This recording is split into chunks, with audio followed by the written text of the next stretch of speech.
My name is Linda Parker. I am 59 years old. I live alone in my small house in Brighton. My husband died 8 years ago. I have only one son. His name is Daniel. Daniel went to Canada many years ago. Now he lives there with his wife and 2 children. He has a good life. He has a big house and a good job. He is happy. But I live here alone. Every day I wake up early. I clean the house. I cook food for myself. In the evening, I sit alone. Nobody comes to see me. Daniel does not call me much. Sometimes he sends me money. Sometimes he says, "Mother, I will come soon." But he never comes. Still, I wait for him. I love him very much. He is my son. I keep his old photos in my room. I look at them every day. One day, someone knocked on my door. I opened it. It was Daniel. I was very surprised. I said, "Daniel, you really came?" He smiled. He looked happy. I hugged him. My eyes were full of tears. He came inside. I made tea for him. We sat and talked. I asked, "How is Sarah? How are the children?" He said, "They are all fine." Then I asked, "Why did you come?" He said, "I missed you, Mother. You live here alone. I worry about you. I want to take you to Canada." I was quiet. He looked at me and said, "You are getting old. It is not safe here. You should come with me. You will be happy there." I said slowly, "But this is my home. I was born here. I got married here. Your father lived here. I cannot leave this house." Daniel looked serious. He said, "This house is very old. It is not good for you. In Canada, you will have everything. You will have your own room. You can see the children every day. Sarah also wants you to come." That night, I sat alone and thought, what should I do? I did not want to leave, but Daniel was my only son.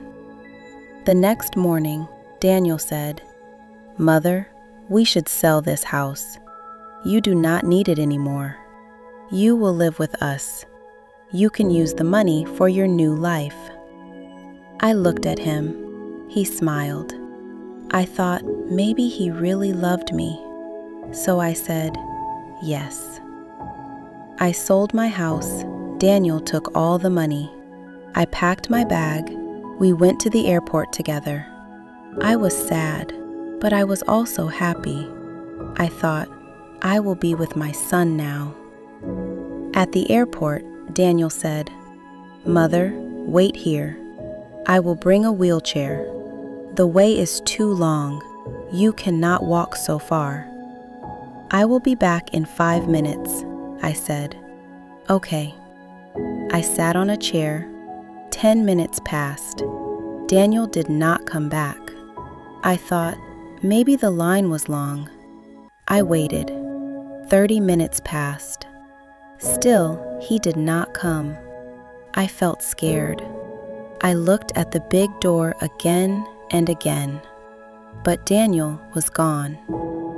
Now it had been 45 minutes. I was still sitting there. I looked at every face, but none was my son. I told myself, Daniel cannot leave me. He is my son.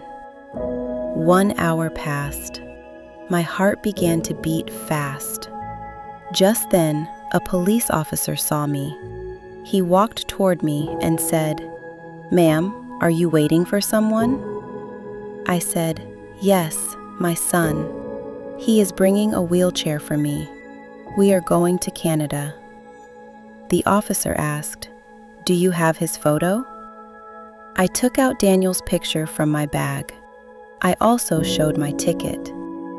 The officer nodded. He said, "Please wait here. I will check inside." I said, "Thank you." I waited again. After a long time, the officer came back. His face was serious. He sat next to me. He said softly, "Ma'am, I am sorry. Your son has boarded the flight. He has gone. The plane has already taken off. He did not take a wheelchair. He went alone." I froze. My heart stopped for a moment. I said very slowly, "No, that is not true.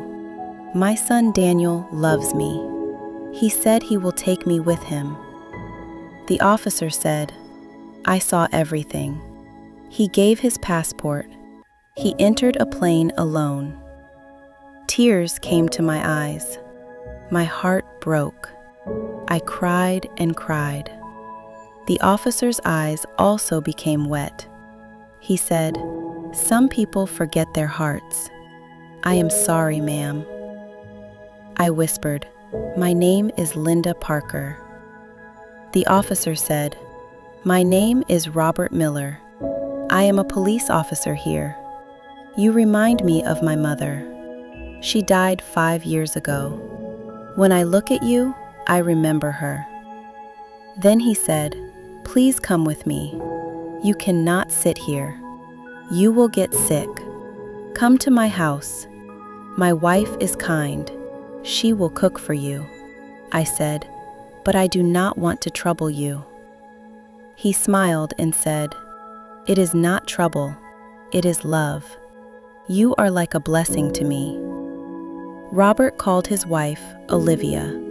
He said on the phone, "I found an old woman at the airport. She is all alone. Her son left her. Can she stay with us?" I could hear Olivia's voice.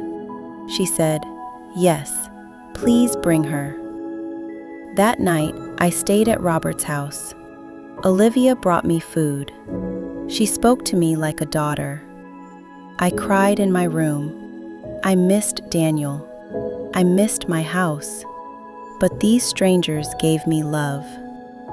The next morning, Robert got a phone call. He went to another room. He spoke in a low voice. Later, he came to me. I asked, "Is everything okay?" He smiled and said, "Yes, everything is fine." But I saw pain in his eyes. What I did not know was this. The flight that Daniel took had crashed. There were no survivors. Daniel was gone. But Robert did not tell me. He knew that I still loved my son. Even after what he did, I still prayed for him. I still hoped that one day he would come back. The days passed slowly. I stayed with Robert and Olivia.